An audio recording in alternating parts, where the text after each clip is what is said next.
The road is long, but my tank is full. I'm breaking away from the push and the pull. Pack up the worries and leave them behind. I'm looking for something then I know I can find. The city is sleeping, the lights fade to gray. I'm chasing the golden start of the day. They said I couldn't, but I know that I can.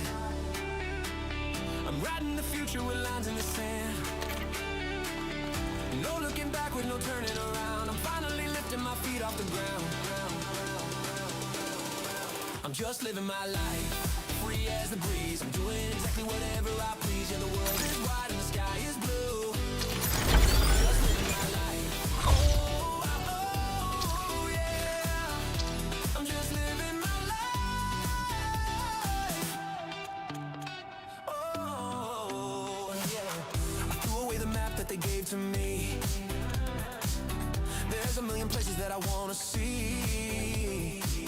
I'm trading the pressure for peace of mind, leaving the shadows way far behind. If I get lost, well, that's part of the fun. I'm steering my soul straight into the sun. They said I couldn't, but I know that I can.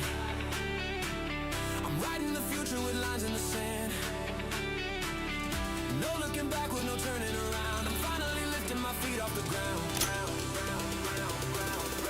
I'm just living my life, free as the breeze. I'm doing exactly whatever I please. Yeah, the world is wide and the sky is blue. I'm just living my life.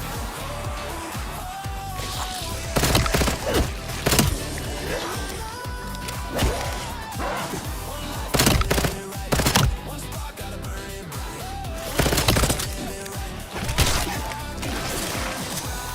Can't wait to pull that on the goth cowboy. That's a hell of a shot. I swear their breath is even worse here.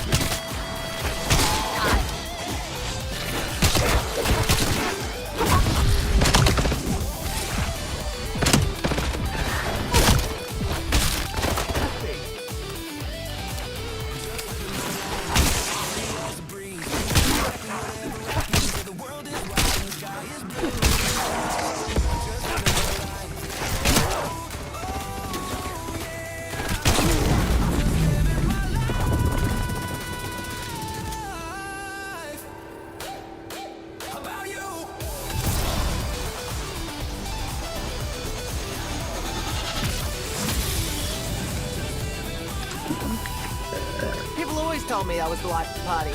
Turns out they were right on the money.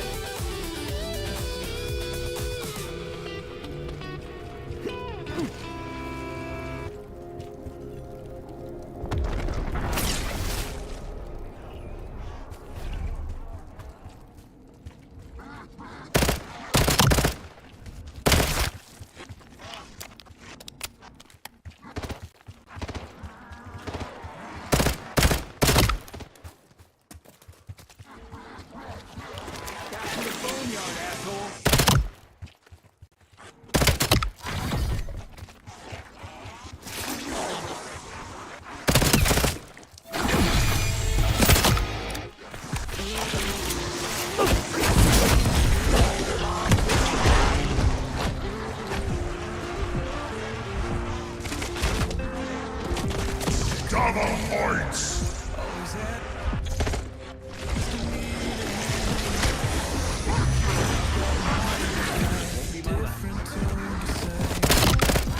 Don't usually need this much saving. Guess your line of work is just a fuck ton more dangerous than mine.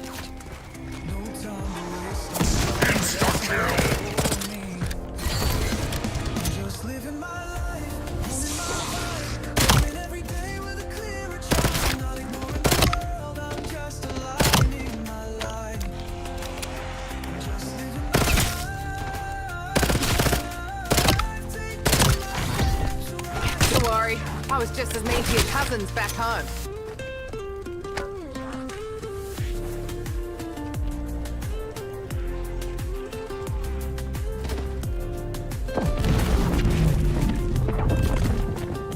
Grudges here, just a vision in my sight. Some people lift you up, others down. I've learned to choose my What's this one do? Ah, it doesn't matter. Don't know why I even bother asking anymore. I'm just living my life, holding my vibe, going every day with a clearer tribe. I'm not ignoring the world, I'm just alive. Theory, huh? Well, I'm just living my life, taking my steps.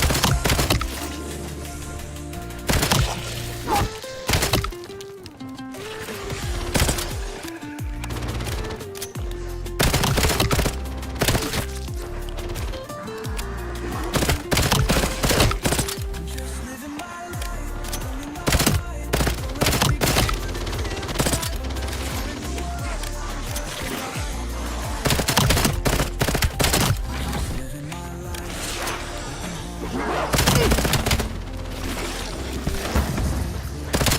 and I leave the rest. If I had time, I'd pop one in your ass too.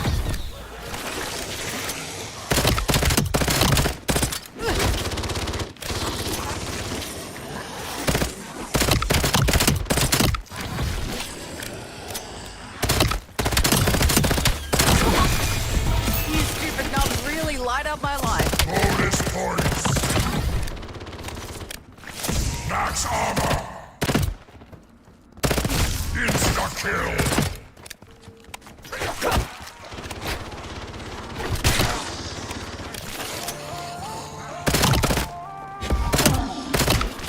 Max armor.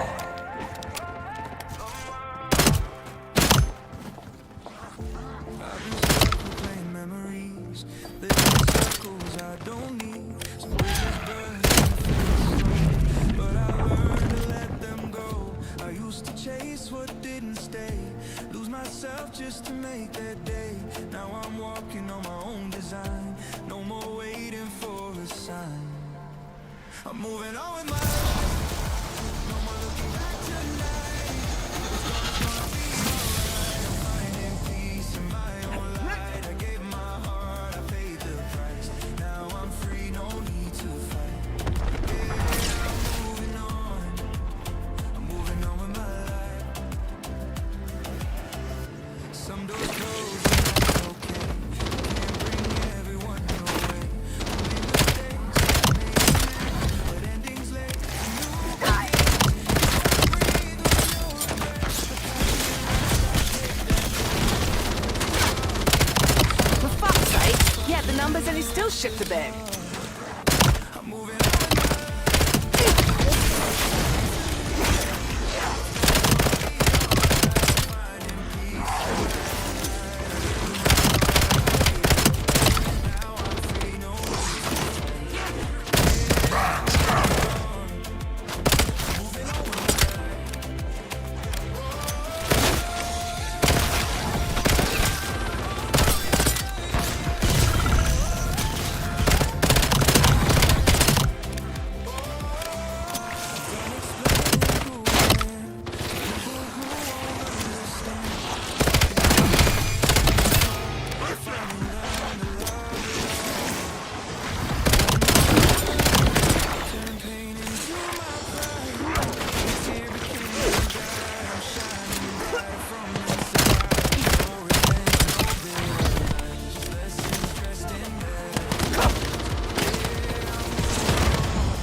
Tuck and stay for that spot.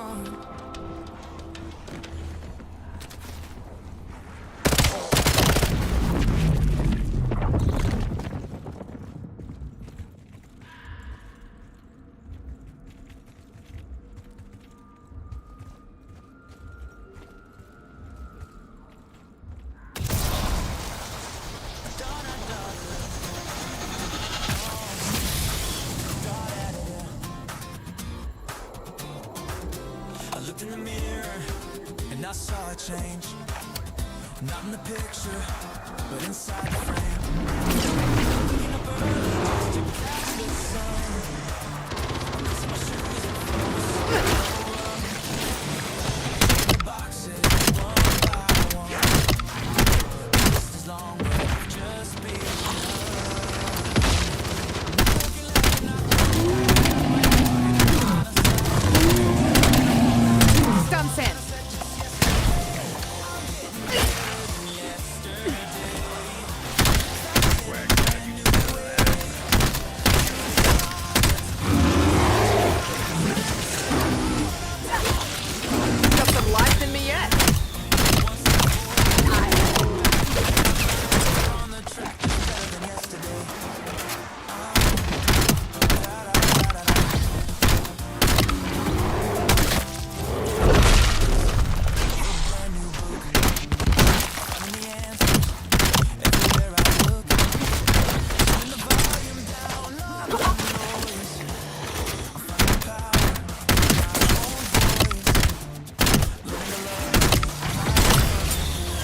just to see me smile.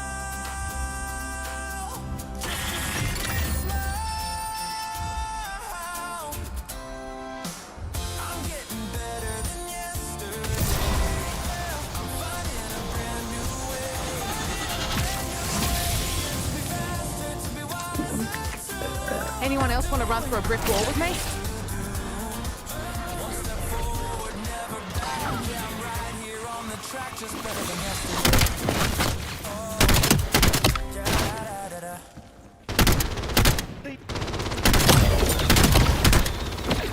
Double points.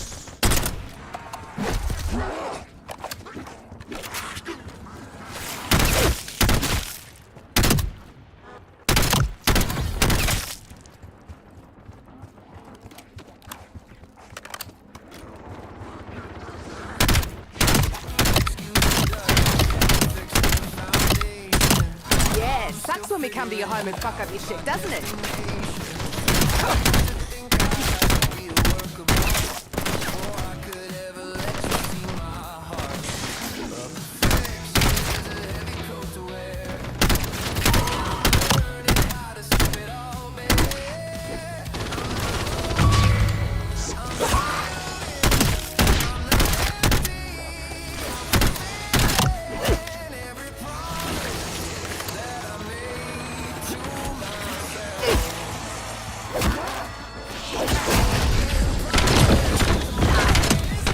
Before anyone asks, no, we're not throwing cake in there.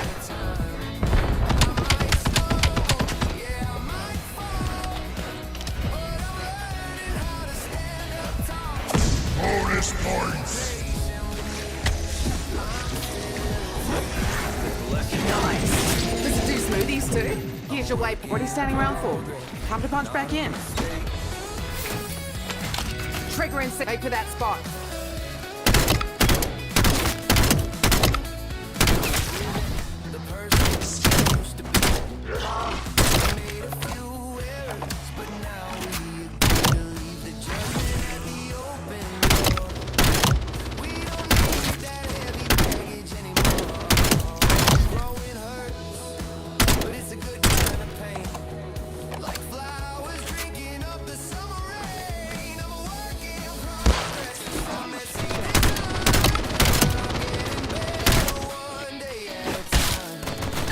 They've never seen a head popper like me in here.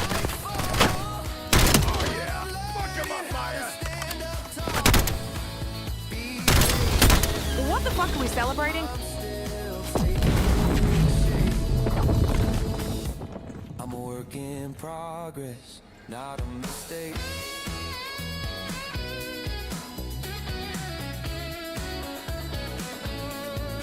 Not a mistake.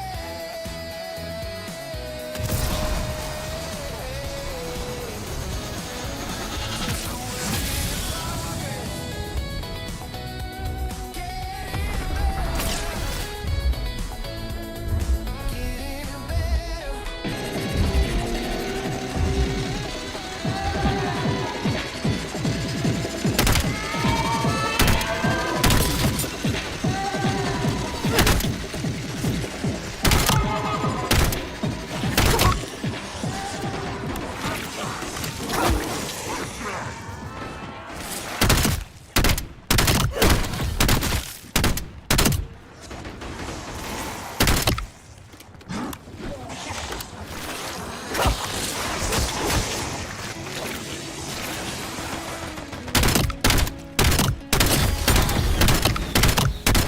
That's a whole lot of ugly I just put down.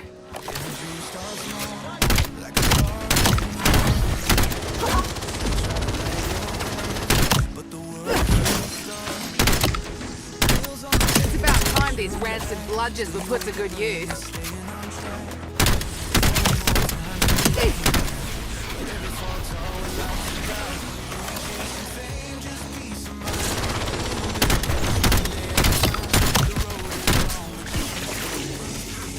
Whoa! It's just like when Uncle Bardo stuck a fork in the PowerPoint.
Sure, we're mates now, but don't expect me to make friendship bracelets.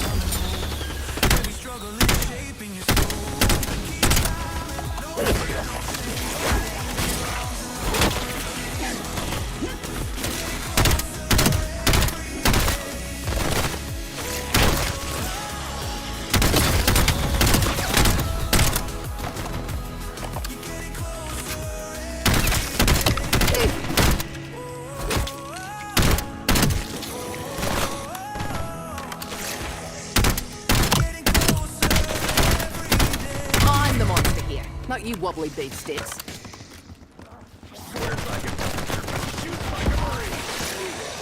Full power!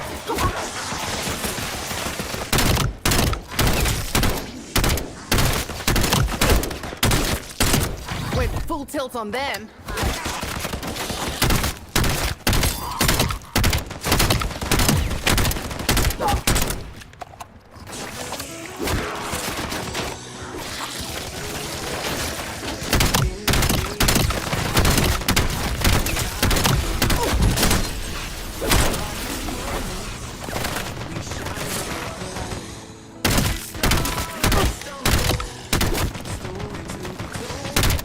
In the journey of our lives, we're brave and bold. Keep on moving forward through the highs and lows. With a heart full of courage, let your spirit grow. No matter what the odds,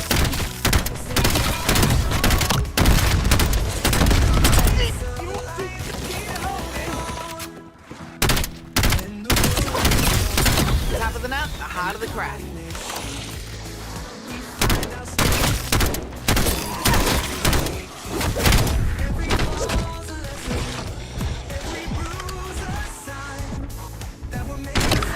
Gotta get myself off the ropes.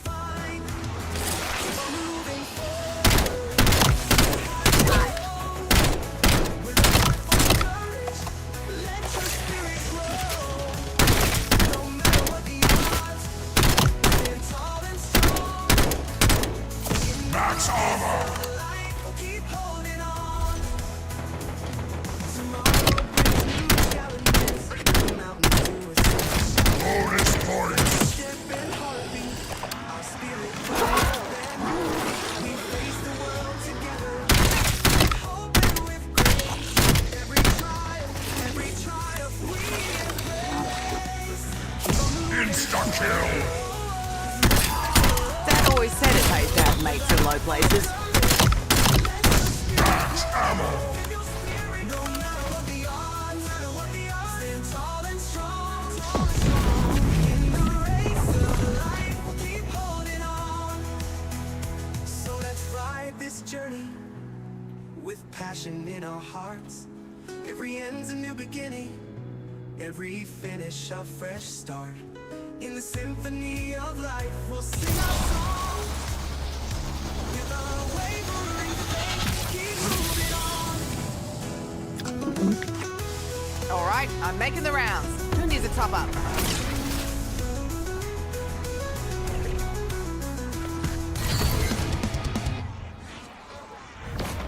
So let's ride this journey with passion in our hearts. Every end's a new beginning, every finish a fresh start. In the symphony of life, we'll sing our song. Oh, you got the spins, mate. Yeah, been there more than once.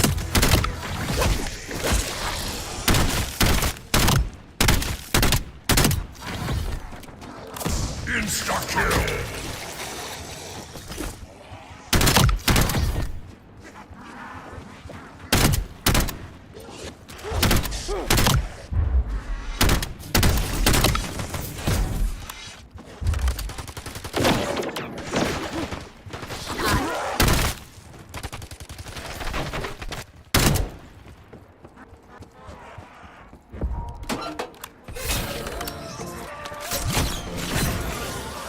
Where I come from, that means piss off. But I'm not out of fuel. Just need a little reason to remember I don't need a miracle, I need momentum.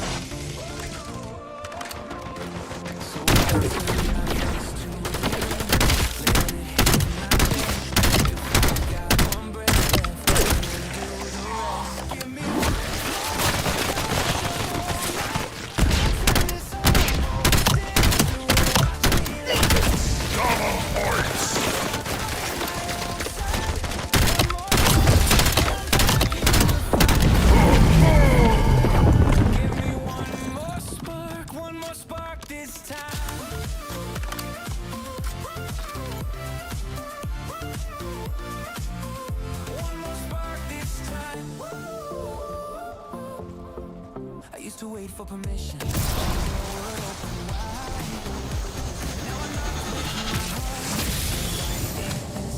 I'm not here to be chosen.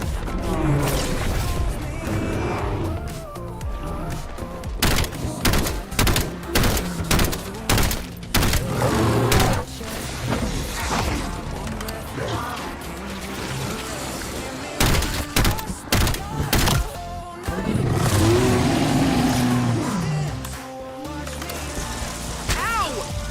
Just wait till I find your fucking hide. I'm a fairy princess and you're my little woodland maid. Now let's go fuck shit up.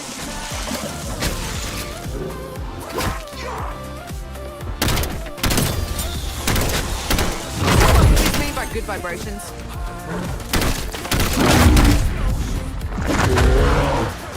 What are you doing to serving yourself up on a platter?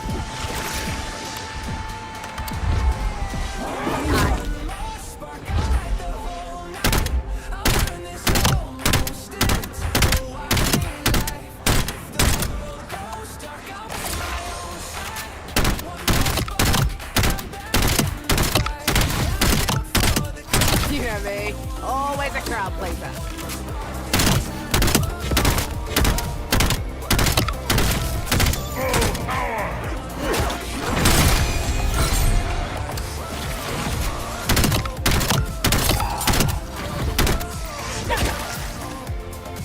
Max armor.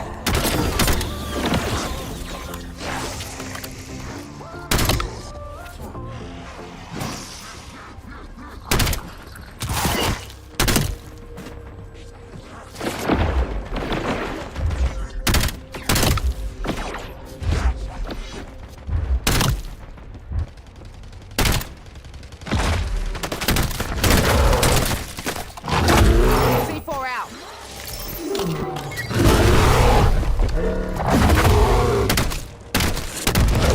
Wasn't stunned.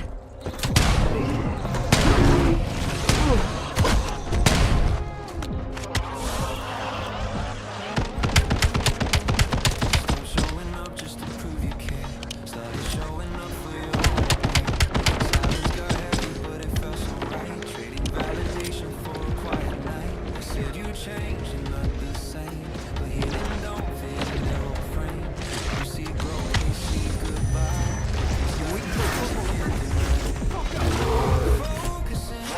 Thanks. Those greedy bastards would have torn into me like I was lead shark.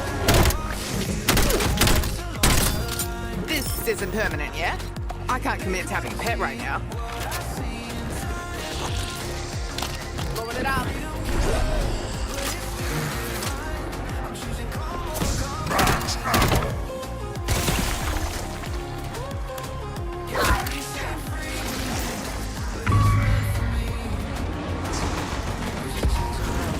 Insta kill.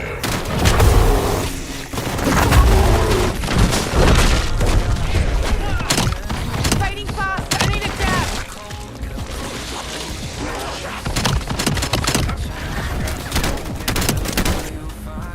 Arming C4 charge.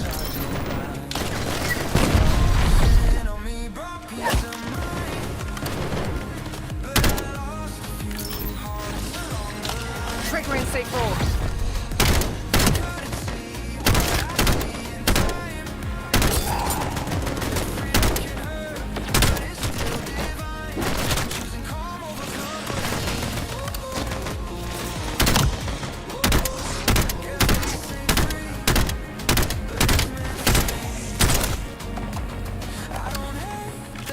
I am on today.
Double points!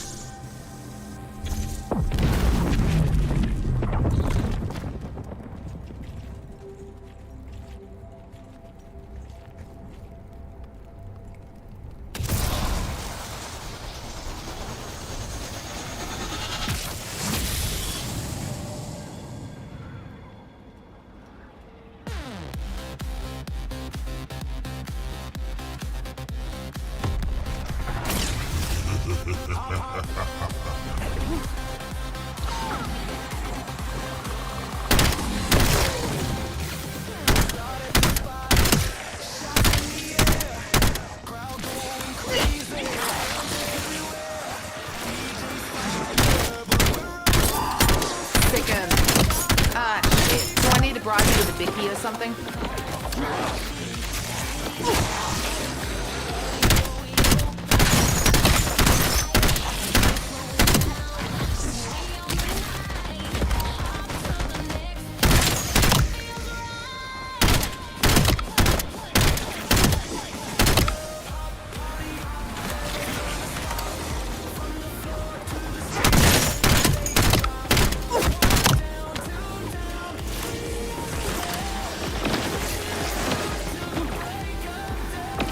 Max armor!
Keep chewing on these and I'll be biting through girders in no time.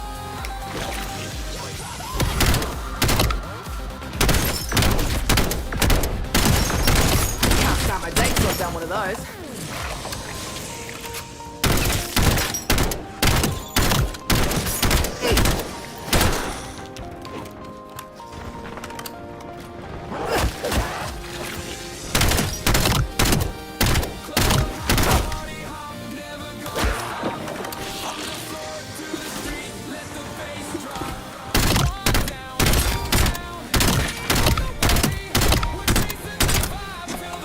Bonus points!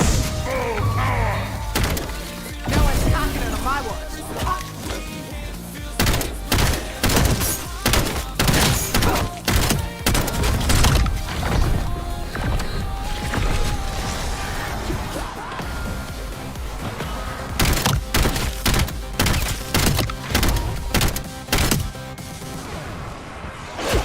Max armor!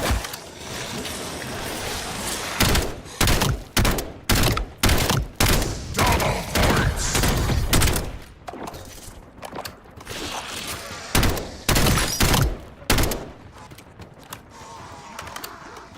Full power!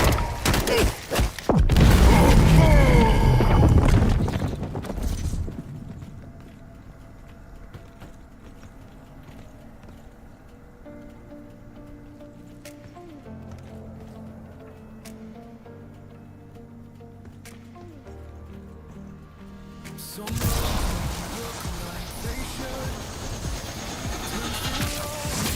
Progress misunderstood. Doing the work. Refreshing. Still pushing through. Marking location.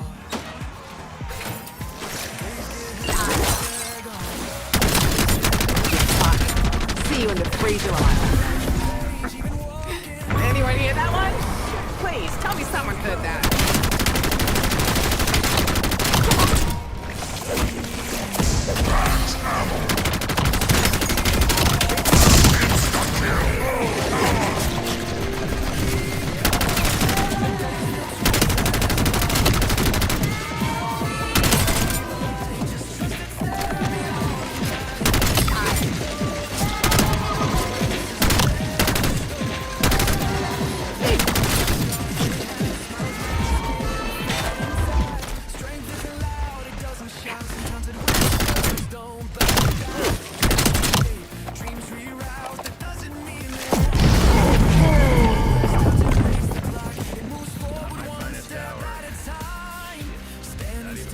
Catch your breath.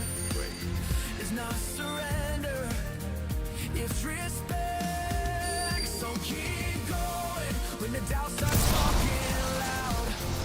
Keep going when the answers can't be found. You're allowed to move slow, still allowed to grow. Keep going. You're stronger than you know. Not every victory makes a sound.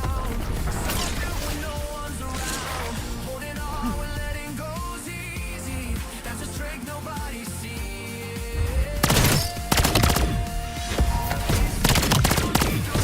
Bonus points. True when it gets hard. Double points.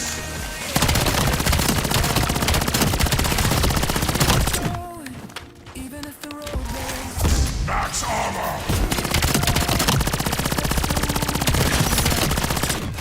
Chapter isn't meant to break. It's Insta-kill. you're closer than yesterday.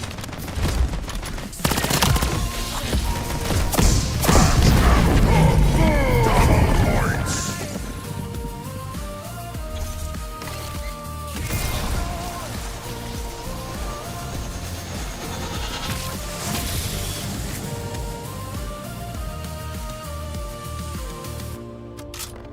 Still moving.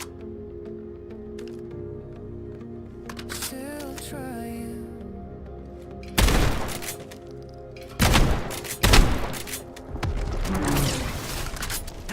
Bang, bang, bang!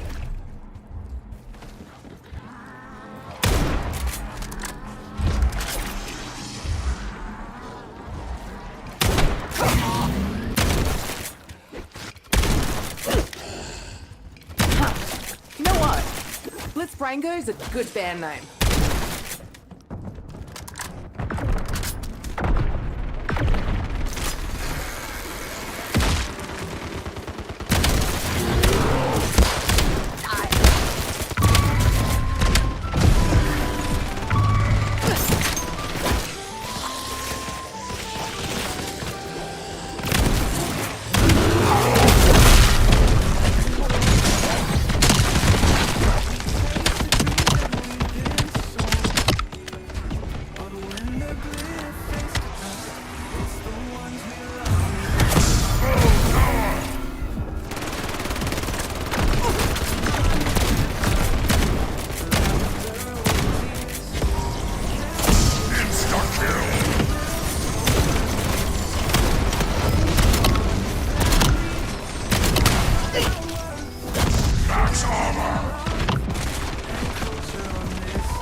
Make for that spot.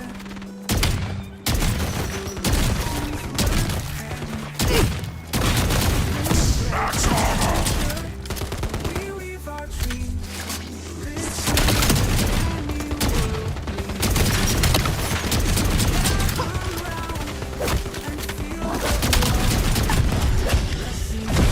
Very nice. Just the kick in the ass I needed.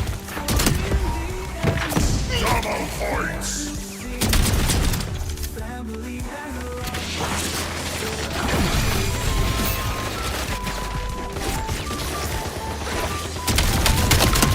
You swarm me and you get stung. Max ammo.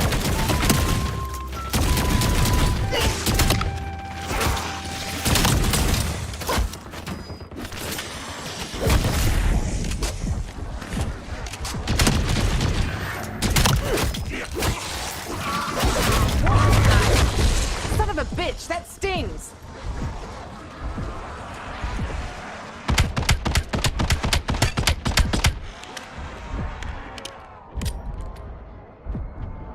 Located an armor plate.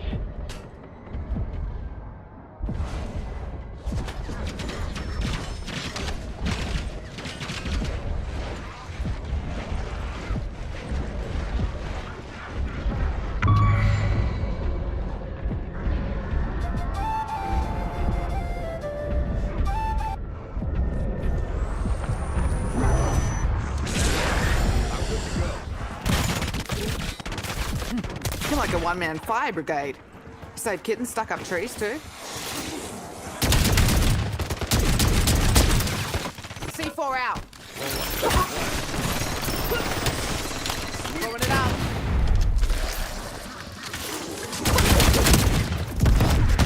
Sending concussion.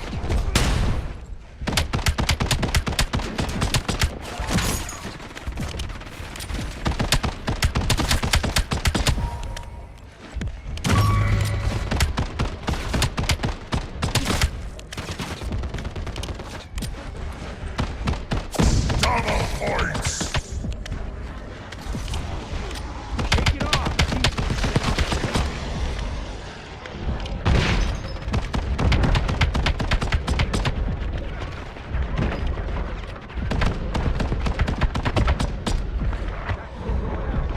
Quit looking at it like he's gonna bite you. Take my hand. New dimension, same quality aim.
Crap. I think it just ripped out one of my fillings.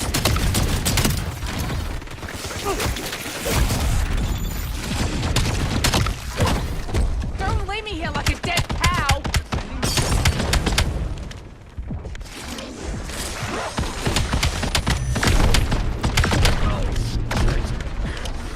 Blood loss don't get me. We point to that. Embarrassment will.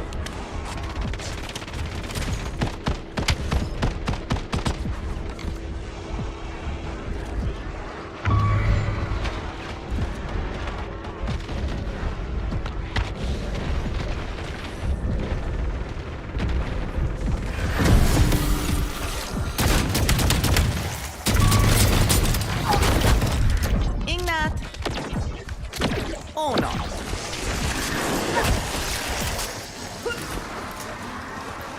you've done is poke the bear. Toss and stun.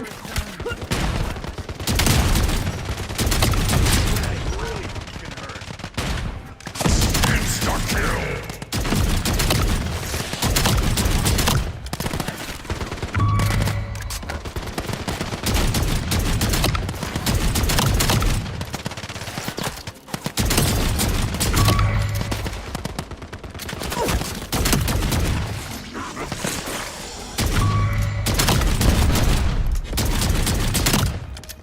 Max armor!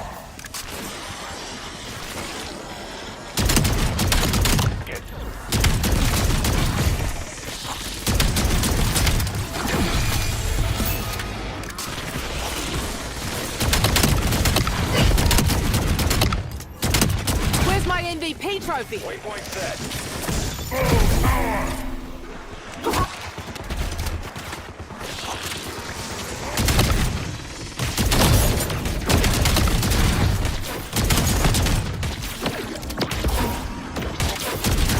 Bonus points!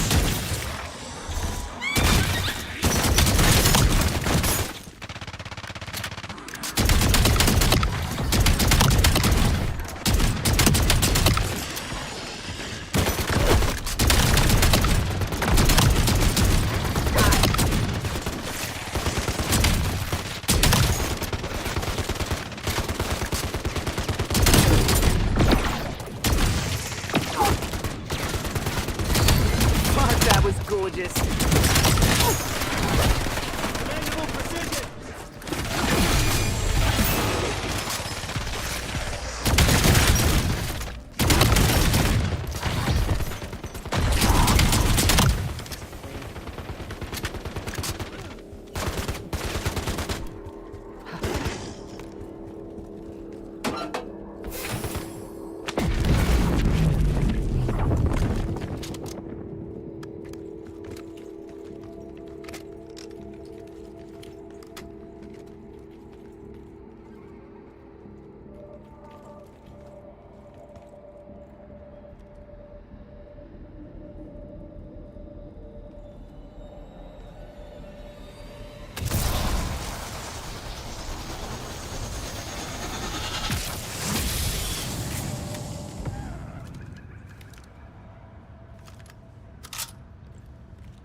For fuck's sake. Yeah, the numbers and he still shit the bed.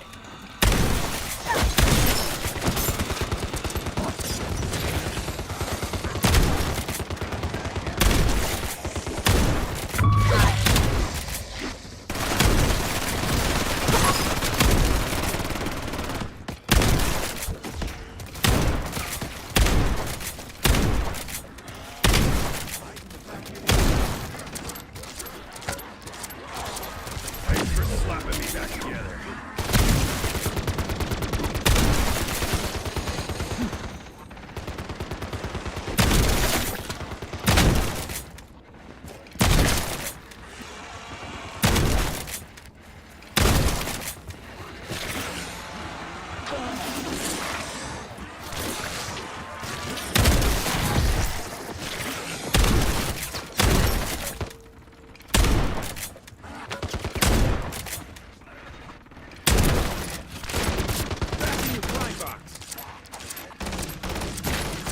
Whoa! Wind was with you that time.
Insta-kill!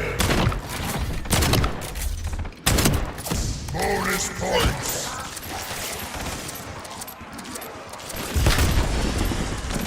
Yep, this is how I party.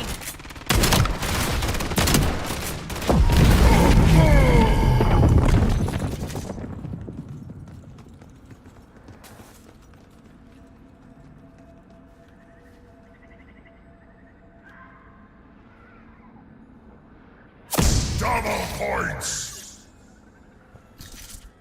Waypoint set.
I'd have a house by now.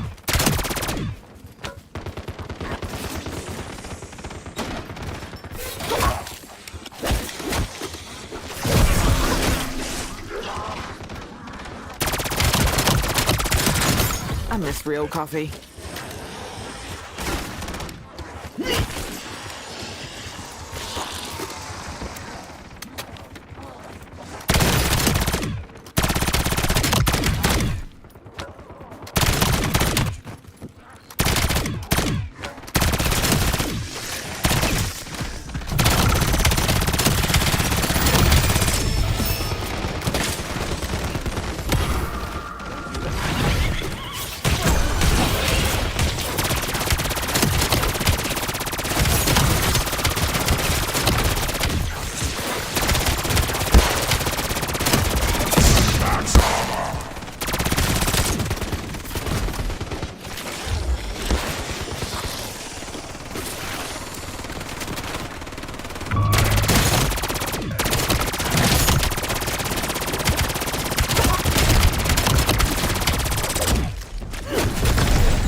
Fuck yeah. Imagine dealing 3-card Monty after chugging one of these. Tagging hostile ports.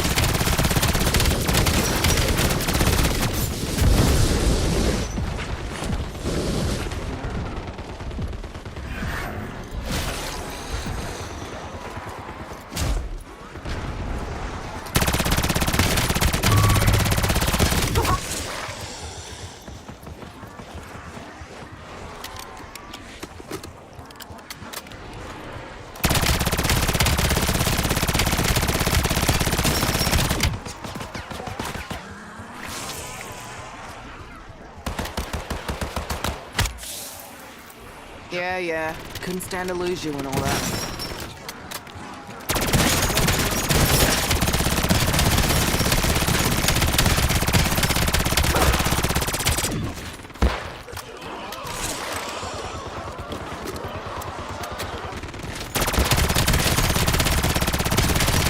What? The other waters didn't tell you who the fuck I am?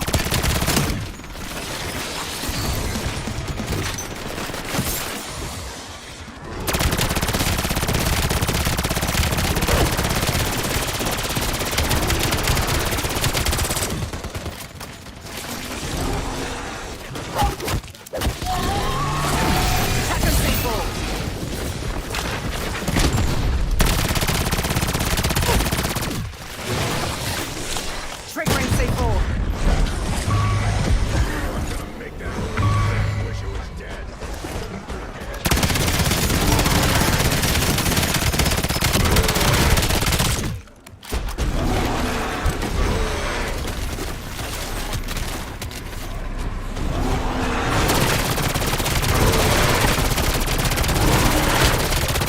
Sending compassion.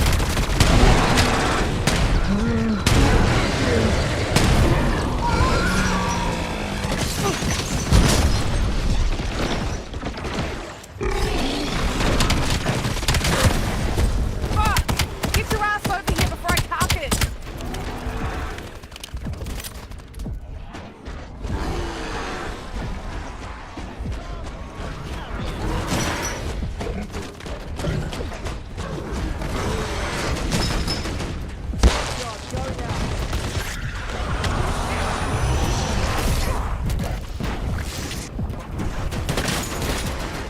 Yeah, thanks.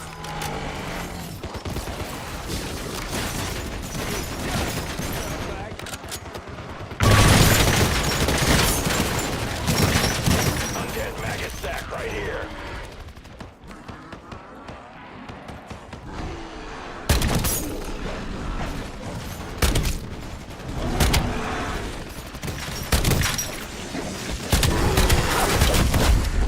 Bloody hell! Clean up on aisle 7.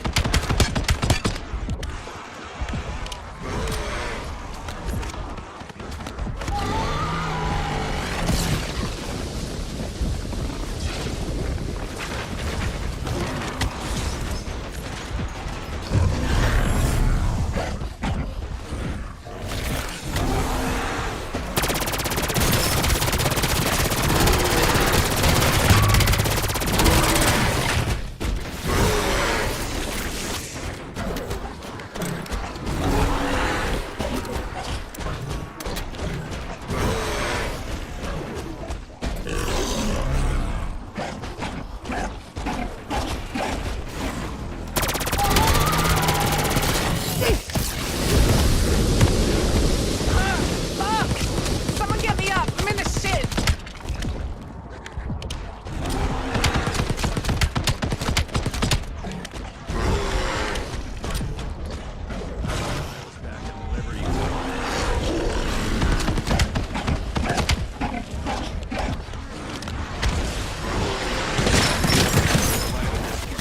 Alright, marking location.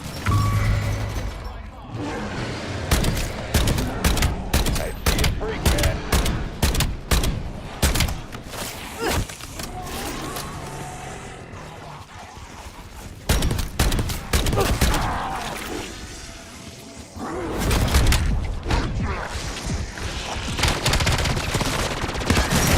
There you are, Ronaldo. You've seen worse.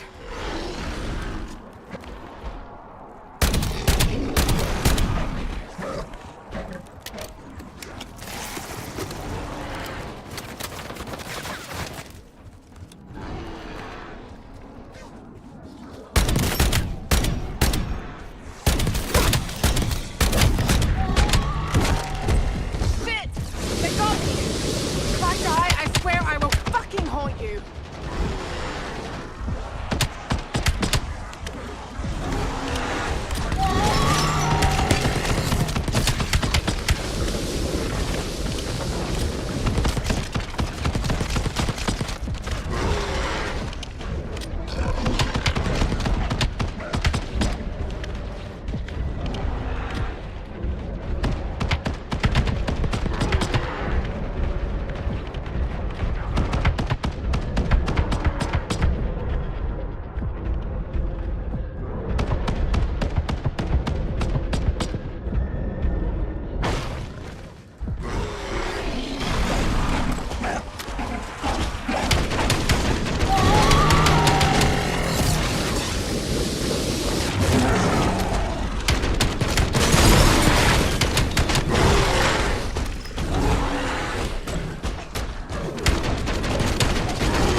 Okay, I'm back in it.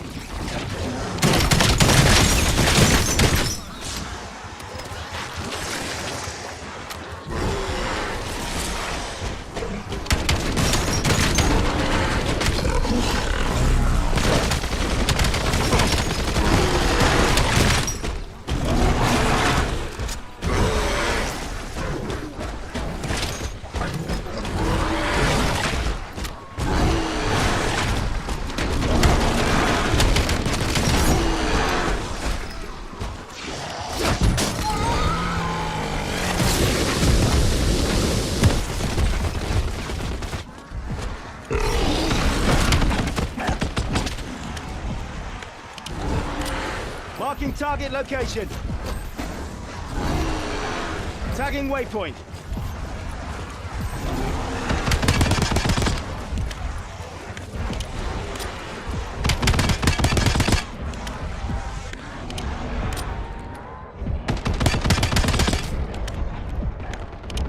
Marking target location. Tagging waypoint.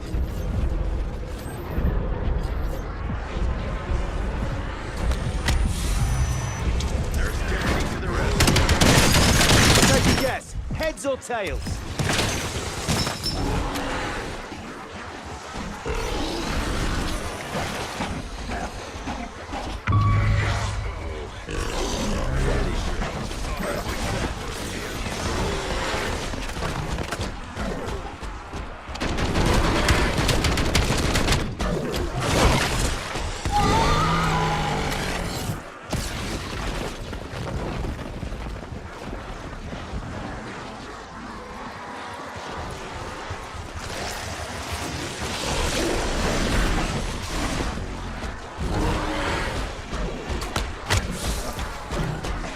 Thanks. Now get out of my way.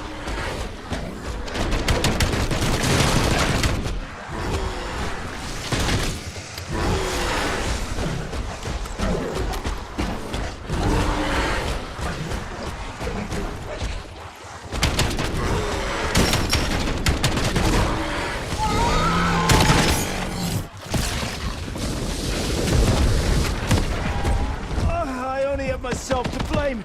And my marking target location.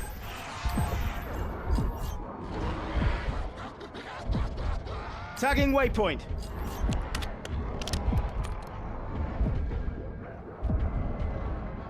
Marking target location. Tagging waypoint.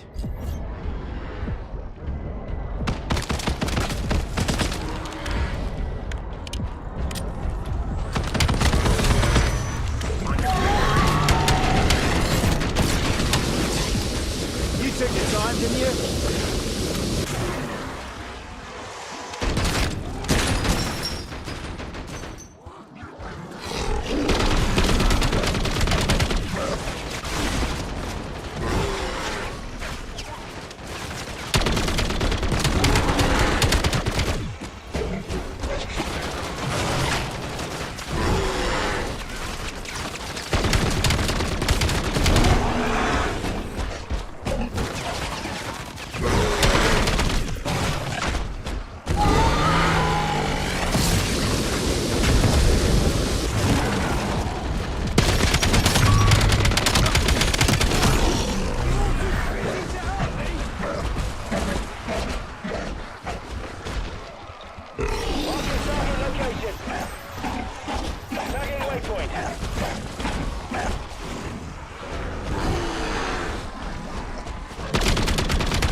You ain't freak chow. Not yet.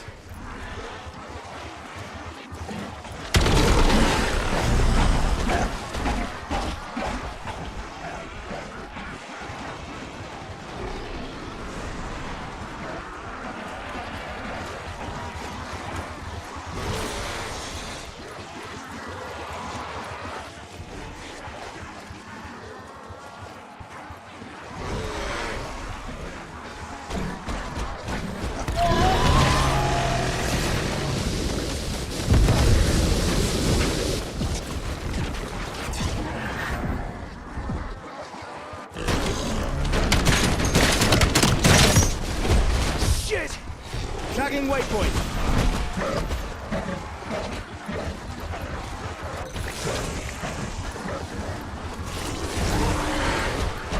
Marking target location.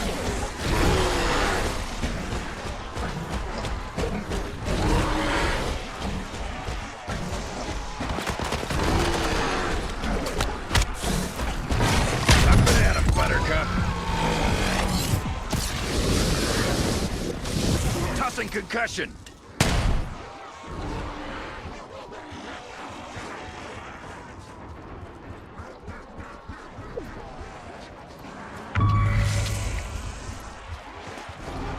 Tagging waypoint.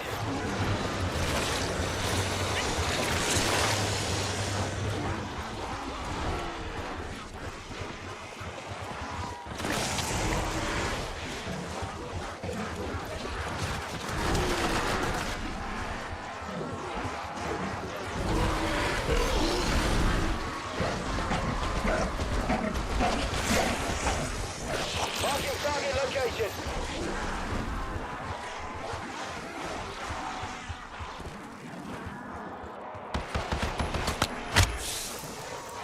What happened? Slipping your own piss? Or was it... They only targeted me because I'm smart.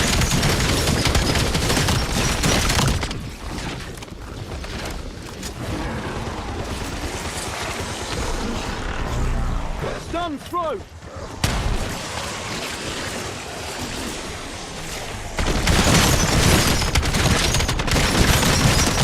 At least you had company at the end.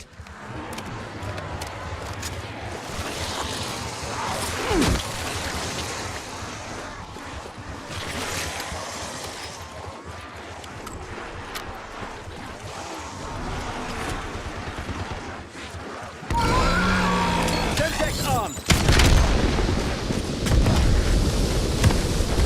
Oh, I only hit myself. Tagging waypoint.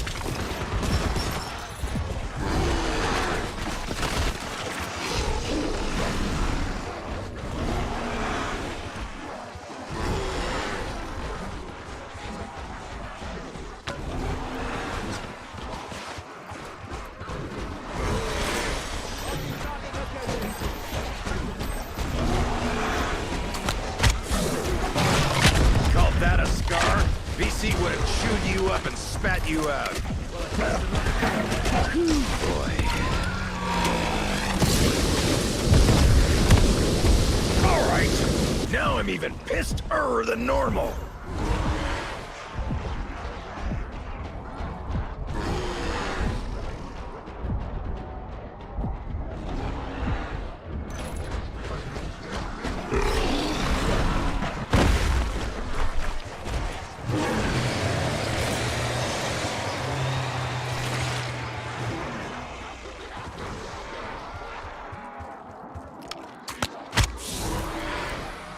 You might feel a bit of a prick.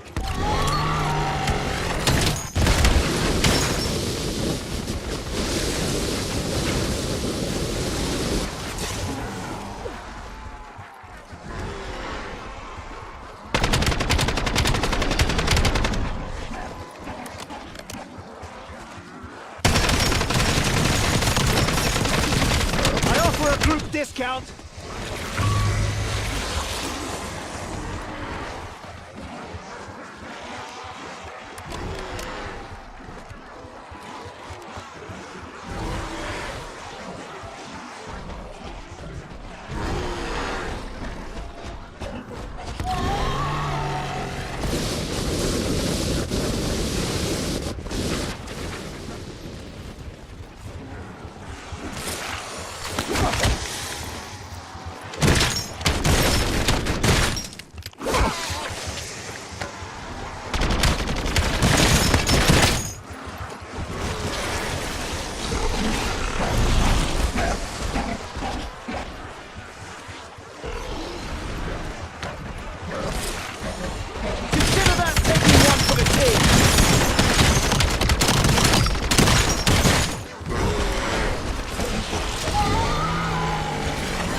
till someone loses an eye.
First time I saw you, world stopped on its axis.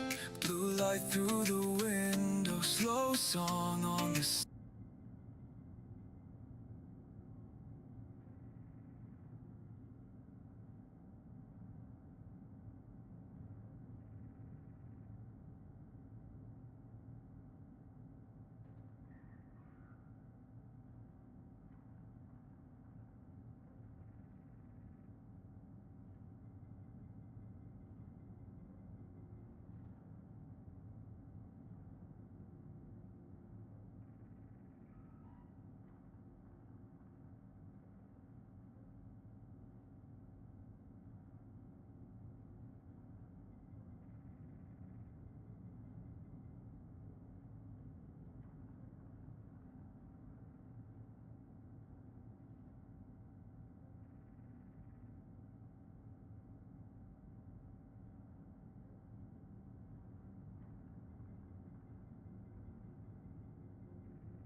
I'm going to ask you to participate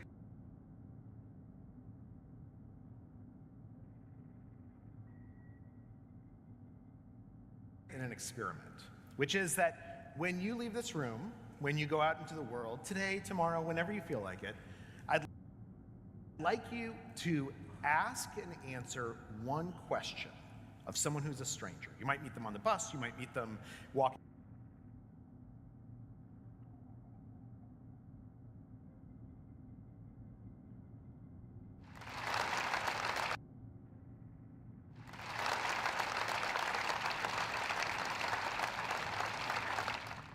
I'm going to ask you to participate in an experiment, which is that when you leave this room, when you go out into the world, today, tomorrow, whenever you feel like it, I'd like you to ask and answer one question of someone who's a stranger. You might meet them on the bus, you might meet them walking down the street, and I'm going to show you the question that I'm going to ask you to ask and answer. The question is, when was the last time you cried in front of someone? Now, just out of curiosity, how many of you are really excited about this experiment?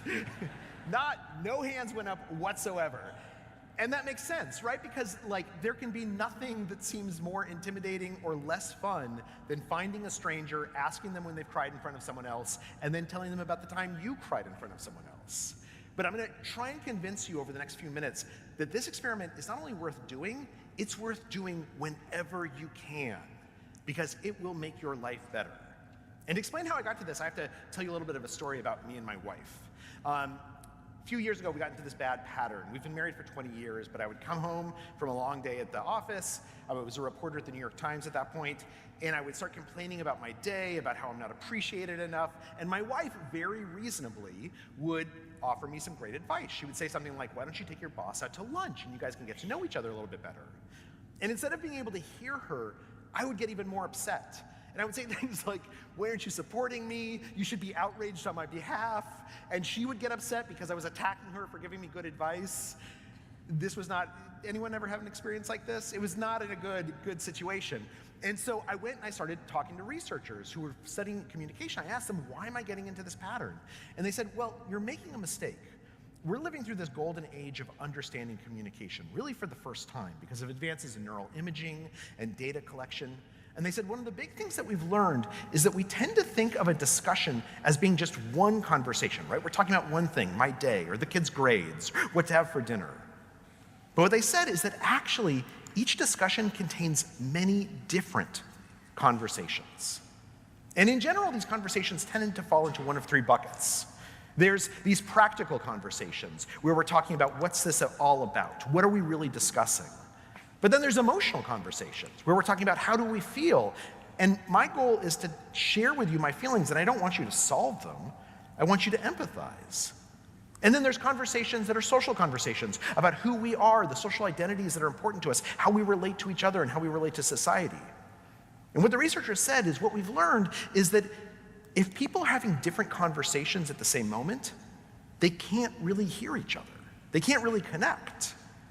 And in fact, this is exactly what was happening with me and my wife, right? I was coming home and having an emotional conversation. My wife was responding with a practical conversation. They are both legitimate conversations, but because we weren't having the same conversation at the same moment, we weren't really communicating with each other. And within neurology and psychology, this insight has become so important that it's become known as the matching principle, which says that successful communication requires recognizing what kind of conversation is occurring and then matching each other. But how do we do that? Well, in schools, they've actually taught teachers to do this. If you are a school teacher, and you'll probably learn at some point that if a student comes up to you with a problem or they want something they want to talk about, you should ask them, do you want to be helped, which is a practical conversation? Do you want to be hugged, which is an emotional conversation? Or do you want to be heard, which is a social conversation? And it seems to work. It seems like if you ask students what they need, they'll tell you. But of course, that is hard to do in real life, right? If you go up and you ask someone at work if they want a hug, the HR might get involved, so you might not want to do that. But luckily, there is another way of doing this for all of us normal people, which is to ask questions, and in particular, to ask a certain type of question, a special question, what's known as a deep question. A deep question is something that invites us to talk about our values or our beliefs or our experiences. And that can sound a little intimidating, but it's actually much easier than it sounds. For instance, instead of asking someone, where do you work? You could ask them, what do you love about your job? Instead of asking someone, where'd you go to high school? You could say, what was high school like? Wait, what did you learn there? What changed you there? Put differently, instead of asking about the facts of someone's life, we should ask them how they feel about their life. Because when we do, they tend to reveal to us who they really are. They tend to tell us what they want not only out of this conversation, but how they hope that we'll see them and how they want to see us, what matters to them most. In fact, what studies show us is that this is so powerful because these kinds of questions allow us to be vulnerable. And vulnerability and reciprocal vulnerability, when we hear vulnerability and we become vulnerable in return, is the key to allowing us to connect with other people. And to explain how this works, I want to tell you a story about this guy, Dr. Bafar Adai. Dr. Adai is a cancer surgeon in New York City. He specializes in prostate cancer, removing cancer tumors from prostates. And he has this kind of interesting job because every single day a patient will come into his office asking, he thinks, for medical advice. And what he will tell them is, you should not get surgery. The prostate is located so close to the nerves that control urination and sexual function that it's a relatively risky surgery. And what's more, most prostate tumors, they grow very, very slowly. It's actually one of the slowest growing forms of cancer in existence. There's a saying among doctors that if you have an old patient with prostate cancer, he's going to die of old age before the cancer kills him. And so Dr. Adai would have these patients come in and he would tell them, look, I don't think you should do anything. In fact, I think you should do this thing called active surveillance. What we're gonna do is we're gonna take a blood sample every 6 months. We're gonna do a biopsy every 2 years. And if the tumor seems to change, we'll do an MRI. And if we have to, we can do the surgery. But otherwise, no radiation, no surgery. It's gonna be okay. And these patients would listen to him, and then they would go home, and they would discuss it with their spouse.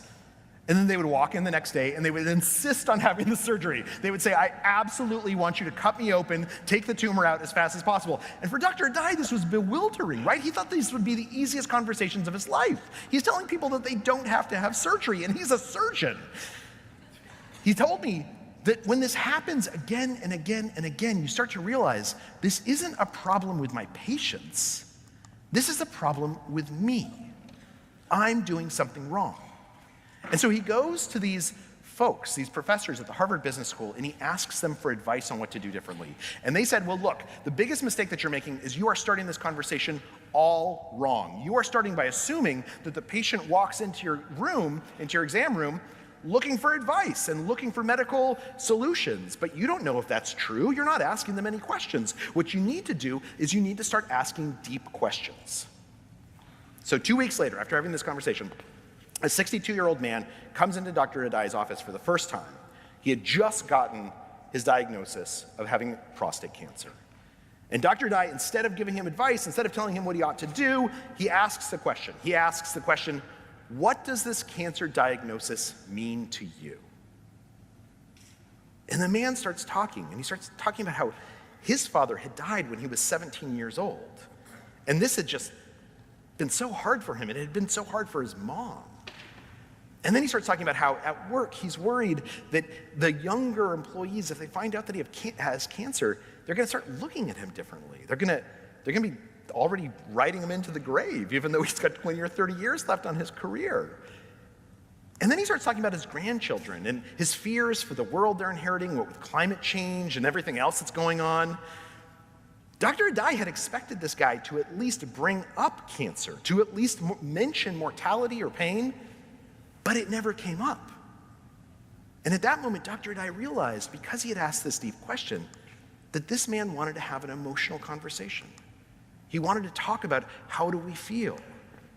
He needed to be hugged.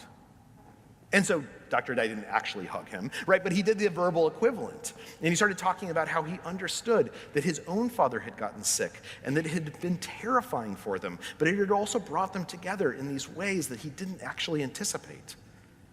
And they talk about this for 8 minutes, just 8 minutes. And then Dr. Adai says, look, do you mind? There's some medical options I'd like to talk over with you. Is that okay? And they move into a practical conversation together, and within 7 more minutes, the man decides to do active surveillance and never looks back. Dr. Adai's patients overwhelmingly now opt for active surveillance, his advice, because of this approach. And the thing is, we can do this in any conversation. It doesn't have to be an important conversation. It doesn't have to be life or death. We can always connect more and better and in a really profound way with the person that we're speaking to if we want to. Which brings me back to that experiment. So just to remind you what you're supposed to do, walk out of the room, find a stranger, ask them, when was the last time you cried in front of someone? And then as soon as they answer, you answer the question yourself and you tell them when you last cried. Let me just say, this experiment has been done thousands and thousands of times, most notably by a guy named Nick Epley at the University of Chicago. People hate this experiment. Nobody who participates comes in and is like, I'm really looking, this is gonna be a great time. Instead, what they say is, I do not want to do this. This sounds terrible. But they're in an experiment, and they basically have to do it, right? They're in the room, they get paired with a partner, they go and they ask a question, ask an answer, and then Nick Epley afterwards asks them, what was that like? And what people say are things like, oh my gosh, I felt so connected to that person, more connected than to people in other conversations in a while. I felt more caring towards them, and I felt like they were really caring about me. I felt like they listened so attentively, and it was really easy for me to listen to what they were saying. Ultimately, almost everyone says this is one of the best conversations that they've had in the last week, the last month, the last year. And they say things like, I'm so glad I got paired with that person because they were exactly right for me. When in truth, the only thing that was right is that they were a stranger and they had the right question, the right kind of question to ask. So why? Why is this so powerful? Why is asking this question, why does it help us connect so well? Because it's a deep question. It allows us to say something real. And when we ask deep questions, we figure out which of the 3 conversations we're in, what we're talking about, what everyone really wants out of this dialogue. And that is how we connect with each other. We are living through a time of polarization and division. We have forgotten how to have conversations. But there's a science to it. There are these folks who are known as super communicators, who they are not special, they're not more charismatic, or they're not more outgoing than anyone else. They've just learned skills that allow us to connect with others. And they're skills that all of us can learn. And that feeling you get after a wonderful conversation, that glow that you experience, our brains have evolved to give us that, to crave connection. So I hope you go out, I hope you find a stranger, and I hope you tell them all about the last time you cried in front of another person. And then tell me how it went.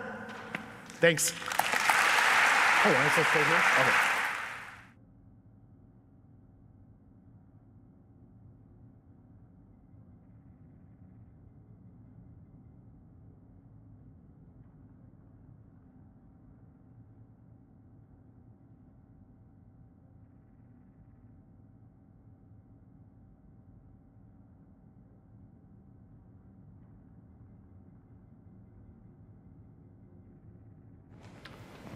panic, embarrassed, exposed.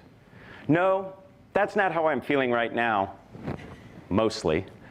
Those are the feelings I had as a 14-year-old boy. On the very first day of high school, my English teacher, Mr. Meredith, had each of us stand up and introduce ourselves. When class was over, he called me over and said, "Hey, Matt, you're really good at this talking thing. I need you on Saturday to show up at the speech contest." Doing as I was told, I prepared a 10-minute presentation on karate. It was something I was passionate about, and it was pretty easy to do. Now, that cold September Saturday morning, when I showed up, I was shocked. The room was much larger than I had expected. There were many more people there. My friends' parents who were serving as judges, and the girl I had a crush on. At that moment, I felt tremendous anxiety. In the first 10 seconds of my 10-minute presentation, my life changed forever. You see, I started my presentation with a karate kick. I was told to do this because it would engage the audience and get their attention. But because of my anxiety, I forgot to put on my special karate pants. You know the ones with a little extra room down there? You get where this is going. I ripped my pants from belt loop to zipper. In that moment, I learned the impact of anxiety on communication. And from that moment, I have dedicated my life to helping others learn to address this fear. Each of us has stories to share, input to give, and ideas to spread. If we allow anxiety to get in the way of that, we miss out. Society misses out. And we lose valuable, diverse voices. Now, I am not alone in my anxiety in communication. If you have ever given spontaneous feedback, given a presentation, spoken up in a meeting, or even asked somebody on a date, you know what this anxiety feels like. Research shares with us that 85% of people feel anxious in high-stakes speaking situations. And quite frankly, I think the other 15% are lying. I think we can create a situation in which they would feel nervous too. So we must act to manage our anxiety so we can accomplish our communication goals. Now, I use that word manage very carefully. I don't think we can ever truly overcome our anxiety, nor would we want to. Anxiety is actually helpful. It gives us energy. It helps us focus. It tells us what we're doing is important. But we must manage it so it doesn't manage us. And it's not just to help us feel more confident. It helps our audience as well. How do you feel when you see a nervous speaker communicate? Some of you might like to watch people suffer, but most of us don't. Most of us feel very uncomfortable and awkward. In fact, I call this second-hand anxiety. The communicator's anxiety makes us feel nervous as an audience, and therefore we're distracted and we can't pay attention to the message. So we need to manage our anxiety not just to help ourselves as communicators, but to help our audience get our message. Before I introduce you to some techniques that can help us manage our anxiety, I think we need to spend a few moments understanding where this anxiety comes from. I believe it's hardwired in us. It's based on evolution. We are wired to be very concerned about our relative status to others. Now, I'm not saying who drives the fanciest car or who has the most likes to a post they've just put up. I'm talking about the status that existed when our species was first evolving, and we were hanging out in groups of about 150 people. Your relative status there meant everything. It meant access to resources, food, shelter, reproduction. It was absolutely critical that you had status within that group. It was a matter of life or death. So this constant surveillance and understanding of our status is something that we carry forward to this day. Yet, we can manage it. But we have to take a two-pronged approach. We have to first address the symptoms as well as the sources. The symptoms have to do with what goes on in our body physiologically and what goes on in our mind psychologically. And sources are things that actually make our anxiety worse. So let's get started. For some of us, when we start communicating in high-stakes situations, we feel our heart pound. Maybe we get a little shaky. Maybe we perspire or blush. We can manage these symptoms. Take a deep breath before you start. The kind of breath you would do if you're doing yoga or Tai Chi or Qigong. That'll calm you down. If you shake, gesture broadly. Big, broad gestures, they can really help that adrenaline go somewhere. Most nervous people make themselves small and tight, and they hold it in and shake. If you perspire or blush, hold something cold in the palm of your hand. It'll cool you down. Much like putting a cold compress on your forehead or the back of your neck if you have a fever, holding something cold reduces your core body temperature, reduces the perspiration, reduces the blushing. You've all experienced this in reverse. On a cold day, have you ever held hot coffee or tea and felt how it warmed you up? We're just doing the opposite. There are things you can do to manage the physiological symptoms you have around anxiety. But what about the cognitive symptoms? The thing that makes people really nervous cognitively is their own anxiety. It works something like this. You're sitting in a meeting, and your turn is about to come up. And as you're sitting there, you start getting a little shaky. You might have some beads of perspiration on your brow. And you start thinking to yourself, oh my goodness, this is really important. I should have prepared more. I can't believe I'm in this situation. Why am I doing this and not my colleague? This sucks. That's your anxiety making you more nervous. There is a way that you can short-circuit this. Instead of running away from your anxiety, greet it. Say to yourself, this is me feeling nervous. It makes sense that I'm nervous. I'm about to do something of consequence and importance. And by giving yourself permission to feel anxious, you actually give yourself a sense of agency. You can take a breath, walk around the building. This will help you feel composed rather than as if your anxiety is spiraling out of control. We can do things that manage our physiological and psychological symptoms. But we also have to address the things that make our anxiety worse, the sources. The number one fear I hear from people is, I'm afraid I'm going to forget. I'm going to blank out. A great way to manage this is to have a map. You can't get lost if you have a map.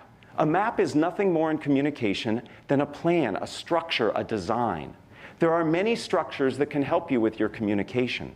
My favorite is the what, so what, now what structure. You start by talking about what it is you're communicating. Could be your idea, your plan, your product, a process. You then explain why it's important to your audience. How do they value from what you're saying?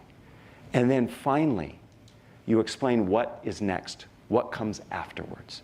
By having a structure like what, so what, now what, you are less likely to forget. And by the way, it helps the people you're speaking to remember what you're saying as well.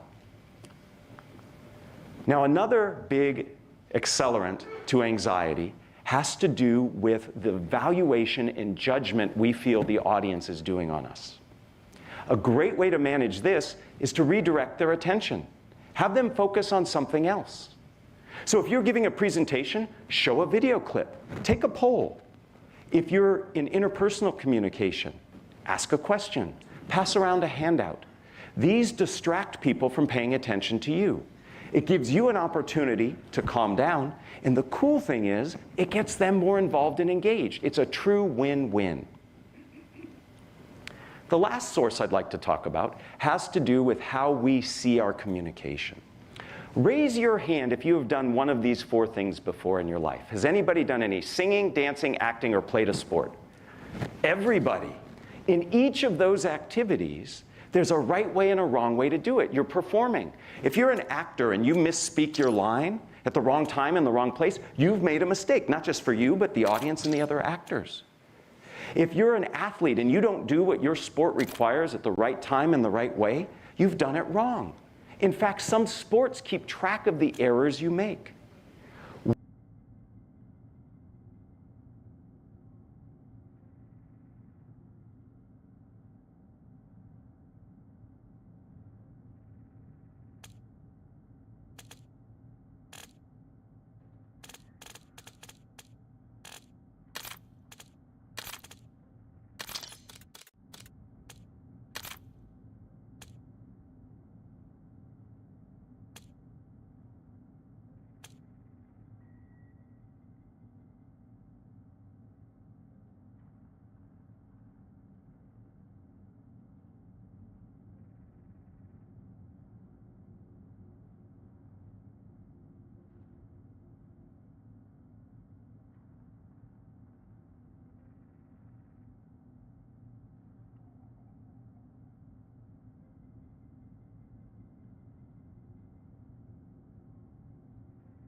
Yeah. Looks like my blood's been swapped with jet fuel.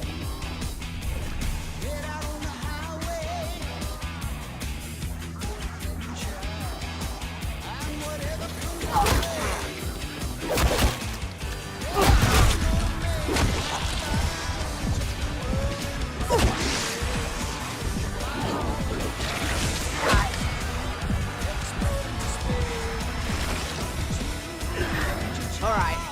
That hurt, you twiggly fucks.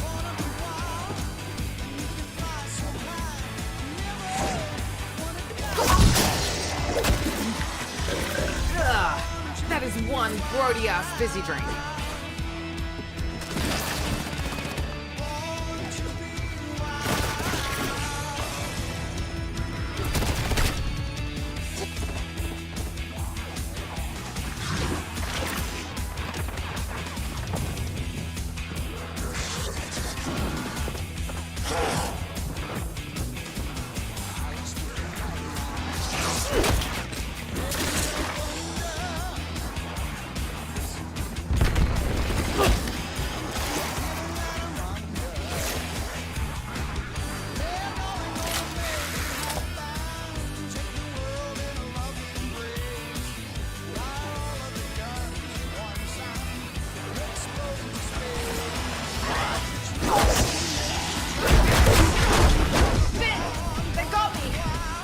die, I swear I will fucking haunt you.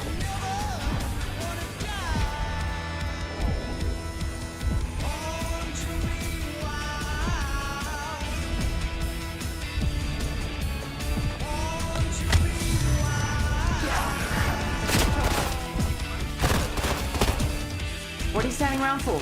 Time to punch back in. Fuck! Someone get me up! I'm in the shit!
Bloody hell!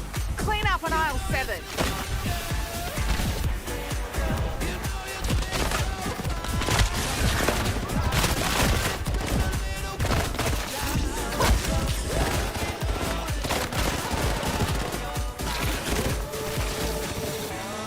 Mate, you always had the option to fuck off.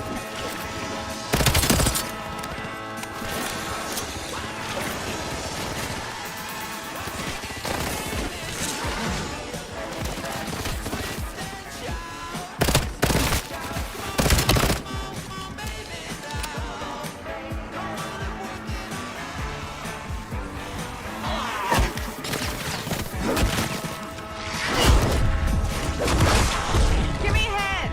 I'm more useful to you nerds on my feet.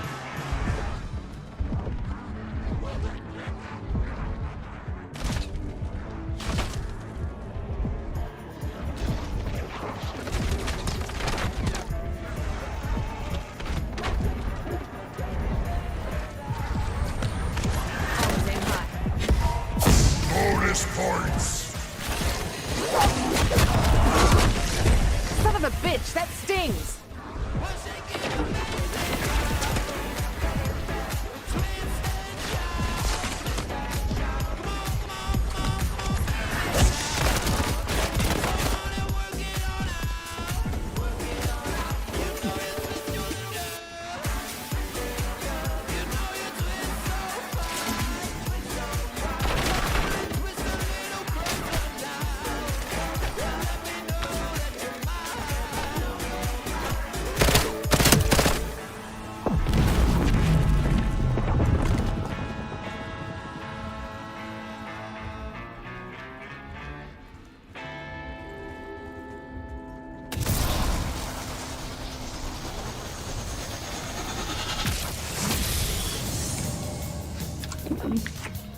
I'll help all you sons of bitches.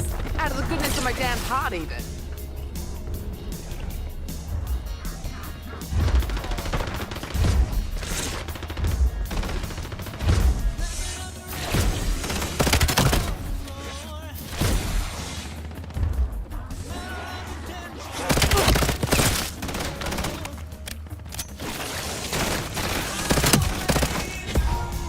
Max armor!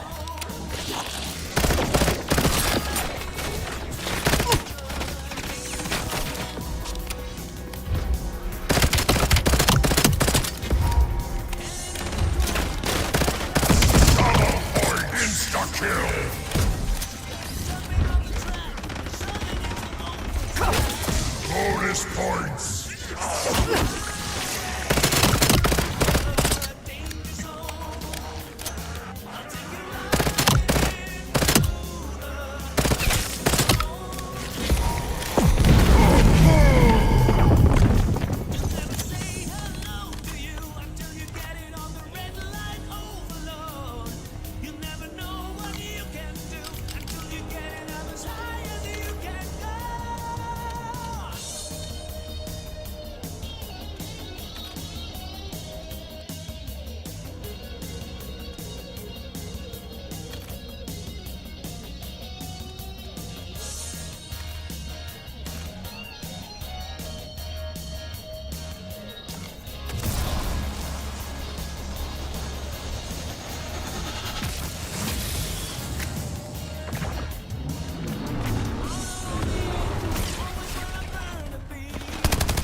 weight, I see.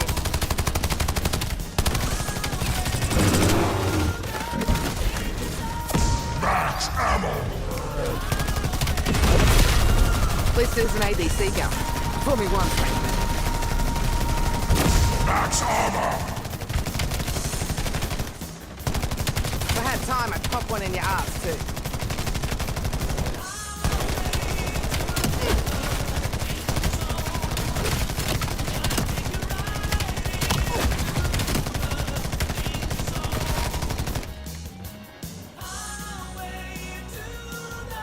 Here's your waypoint. Insta-kill!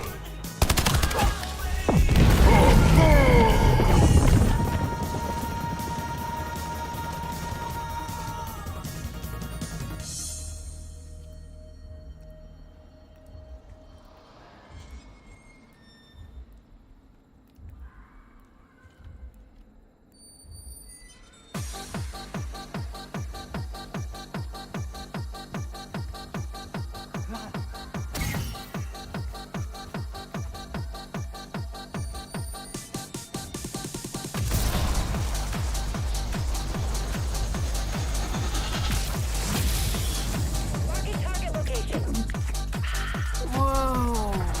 When did everything get so syrupy?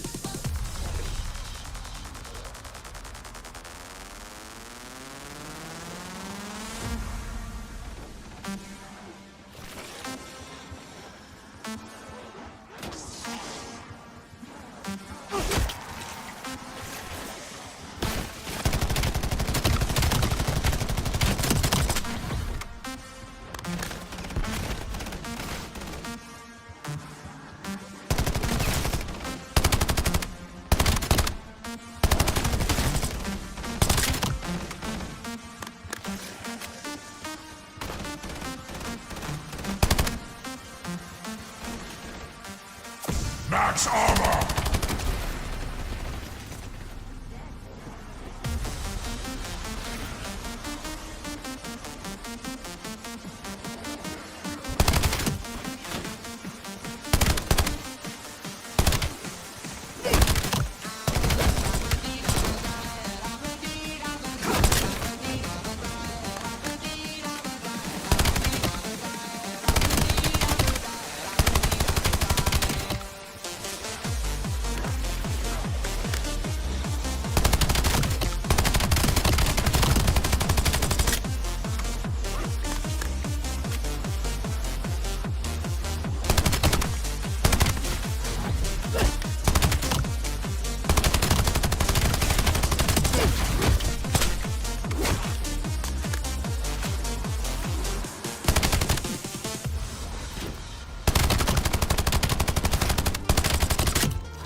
Insta-kill!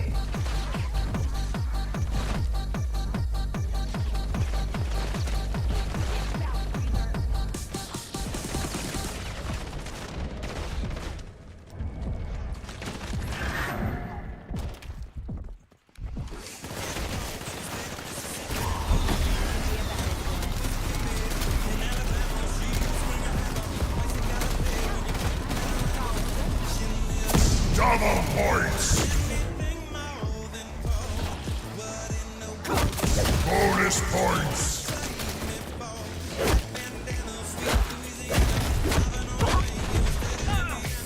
Fighting fast! I need a jab! Full power.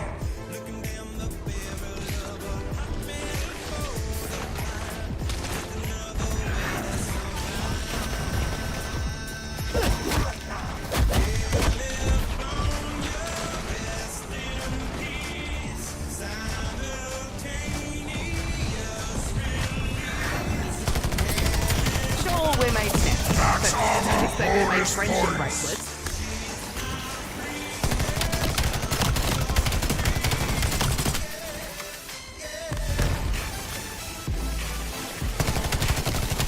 Logan walked into my bullet.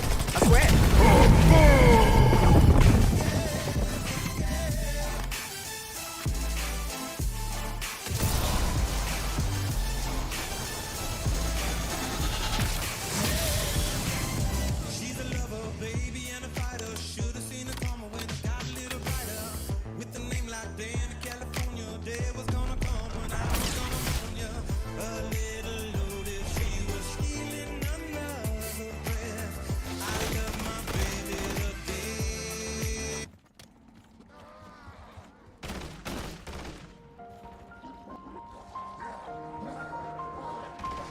Insta-kill.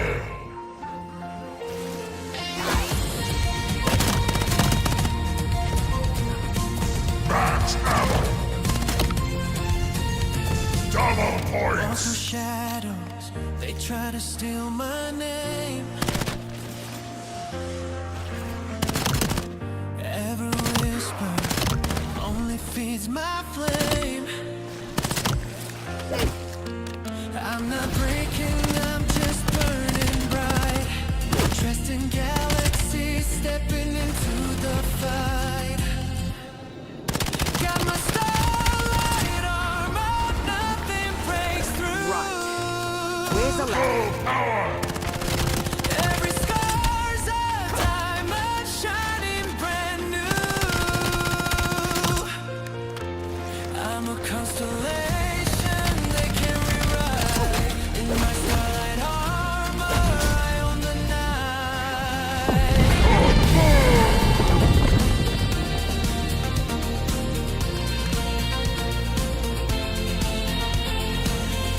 Every setback's just a twist in the plot.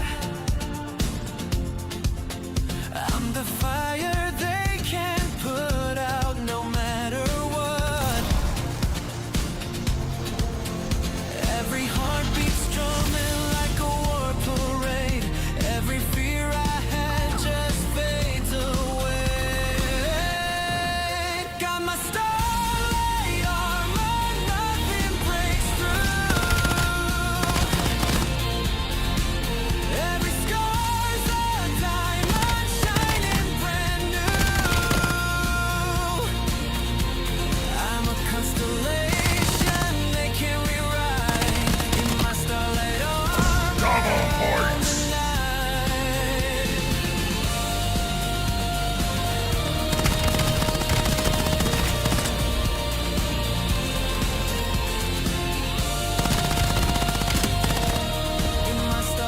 Bonus points.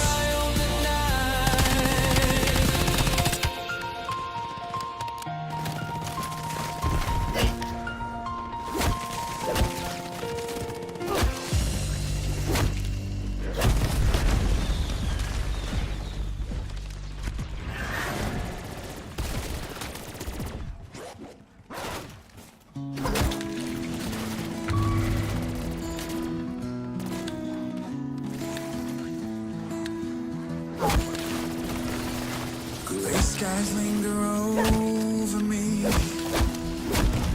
The path is rough, hard to see. But every journey starts with one. A single step toward the sun. I won't give up. I won't give